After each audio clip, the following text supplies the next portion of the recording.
What's going on? Welcome to Agent Cosell. So I got one here by Jason Whitlock, and you're wondering, okay, because I saw that draft lottery, and I'm like, what the hell? Yeah, Adam Silver just ragged the NBA draft lottery as who gets the number one pick? The Dallas Mavericks get the number one pick. And this reminds me of like years ago when Orlando won it being, they had like what point few percent chance. But let's see what's going on because this year, yeah, it looks kind of crazy with Dallas with the number one pick. So let's see. Seed in the draft lottery last night. The Dallas Mavericks, who traded away Luka Doncic to the Los Angeles Lakers, and somehow I think they had the worst chance of winning the draft lottery, maybe a 1.8% chance. And they won the draft lottery last night, and now they have the right to draft Cooper Flagg, the National College Basketball Player of the Year from Duke. And so they're going to go from Dirk Nowitzki to Luka Doncic to now Cooper Flagg. What a coincidence.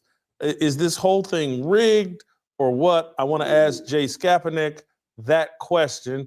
Jay Skapatak, welcome back to the show.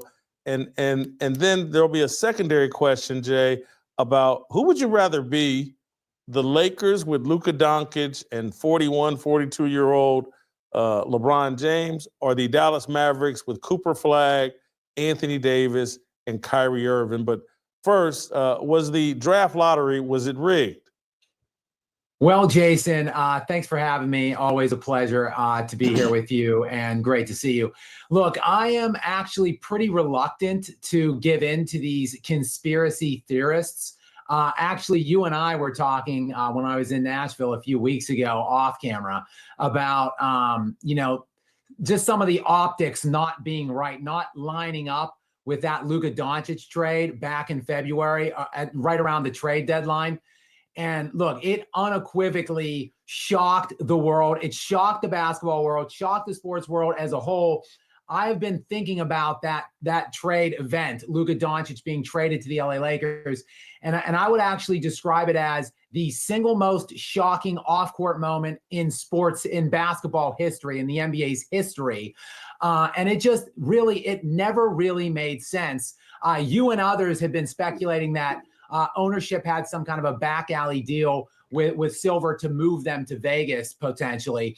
But to me, that didn't even make sense. Wouldn't you want a 25-year-old transcendent, five-time consecutive first-team All-NBA selection in Luka Doncic, finished third in MVP last year, took your franchise to the NBA Finals? Wouldn't you want that guy to help sell tickets and to build your franchise in Vegas if that were, in fact, the deal? I understood the other side of the equation, though, Jason. Let's get Luka to LA, to a big market, to help LeBron get to a lengthy playoff run this year, to keep the ratings high with the Lakers in the playoffs as long as possible. That all made sense to me. What never really added up, even with the Vegas hypothesis floating around there, was Dallas's end of the deal. Like, it just didn't make sense. Anthony Davis, Max Christie, and one single first-round pick. It was a ludicrous trade. They didn't even shop him on the open market. They could have got tenfold what they got in this Laker deal. But finally, last night, the other shoe dropped, and now it all does make sense. And now I'm buying in. I'm all in on this conspiracy theory, all in, because you're going to tell me that the Dallas Mavericks, after perpetrating that absurd, outlandish trade, just matter-of-factly somehow, with a 1.8% chance, wins the draft lottery this year when it just so happens to have one of probably the 3 or 4 top recruits of this century.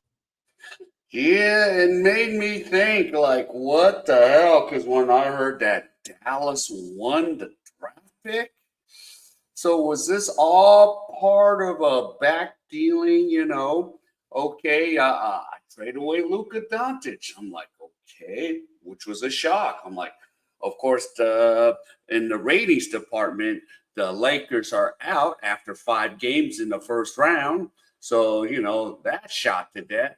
So now I'm just thinking, Okay, so let's see how this draft lottery goes, and then Dallas. So that's now making news, and of course, they're going to take Cooper Flagg. He's the #1 draft pick, player of the year. So yeah, what's going on? And again, Dirk Nowitzki won a title. Luka Doncic took him to finals, and now they're going to start with Cooper Flagg. Makes me wonder. Coming into the draft. It's just there's too much damn smoke, Jason. There is a raging inferno somewhere right now. And this should just point back to the league offices. This is a dark, dark day in my estimation because they have undeniably rigged this lottery and they've done it right under our noses, right in front of our faces. They've done it. I want to play you this clip of LeBron James that people are now recirculating. This is him on the Pat McAfee show talking about how he magically landed in Cleveland. LeBron James grows up in Akron and magically lands through the draft lottery process with the Cleveland Cavaliers. Play the clip. Listen, man, during the ball drop, during the lottery drop, Cleveland got the #1 pick. I just don't think that was. What a coincidence! Don't you think? Wemby with the Spurs. Oh my God! Let's keep LeBron home. You know what? Patrick Ewing to the Knicks. Derrick Rose to the Bulls. But I understand the assignment, guys. I had to make sure that, I had to do my part. I didn't want to be a fuck. I just didn't want to be a man. All right, so that's LeBron James basically fueling the conspiracy theory. And being a lifelong Indiana Pacer fan, people love to talk about the frozen envelope that delivered Patrick Ewing to the Knicks and not to my Indiana Pacers. I always remember it as the bent envelope. They call it the frozen envelope. I thought there was a bend in the envelope. But these types of conspiracies have been around for a long time. And I'll say this, I don't like it. And certainly as a Pacer fan, I don't like it, but I understand it. It's good business. LeBron playing in Cleveland, good for business. True that. Patrick Ewing with the Knicks, good for business.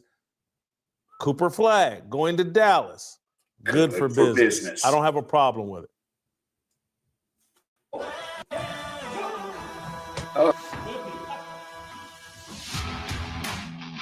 And get your multi-ball.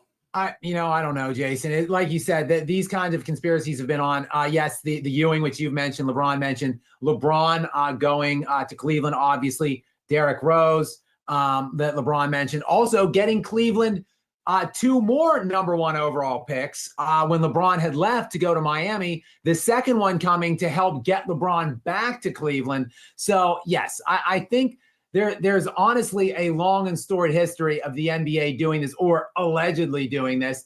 But I personally I have not seen anything that is just so utterly suspicious that I think you can unequivocally say, yes, they definitively had to have rigged it. Aside this year, like this year is the year where I think it is even crazier than what they've done in the past. There was at least plausible deniability in the past. No, this was just outright like, since you gave up Luka Doncic, let's give Dallas the #1 pick. Yeah. And it's kind of blatant. It's like really blatant, even with, when LeBron was drafted by Cleveland, Patrick Ewing with the Knicks, it wasn't as so much, but now, yeah, this is blatant. Oh God. There's just too many roads leading to the outright rigging of this lottery. And even I would go so far as, look, the Spurs now have the #2 overall pick, which I think they wanted Wembanyama in San Antonio. Now they give the Spurs the 2 and 14. I think maybe they're loading up for a Giannis Antetokounmpo run this summer to try to stack up that Spurs roster around Wembanyama. Oh, yeah. There's just a lot of suspiciousness that happened last night in that draft lottery, as far as I'm concerned. Any chance that the Mavericks, with that #1 overall pick, try to enter the Giannis sweepstakes, or do they stand pat with Cooper Flagg?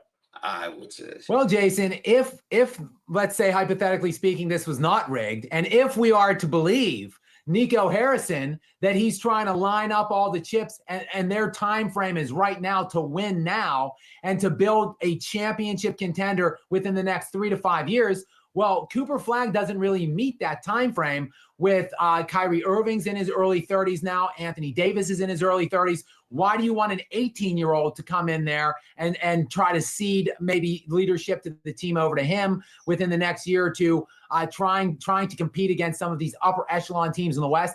To me, why not go and get a guy in Giannis who's just 30 years old? He maps up perfectly with Kyrie and AD, and not to mention, he would actually fit really well with AD and Kyrie. I mean, you get two long, defensive-oriented, athletic bigs there with Kyrie running point. Like, to me, if the BS story Nico Harrison was peddling back at the trade deadline was in fact legit and checks out, then to me, it actually does make all the sense in the world at this point for Dallas to go ahead and pull the trigger and bring in Giannis Antetokounmpo.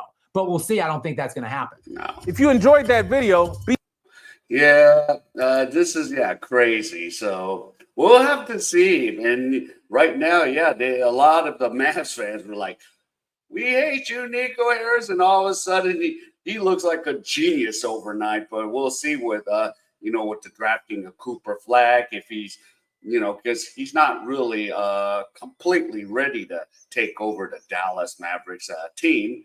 And we don't even know if we're going to draft him. I mean, assume that he's going to be drafted #1. So we'll have to see how that's going to all play out. But yeah, it's going to be a fun year in Dallas, huh?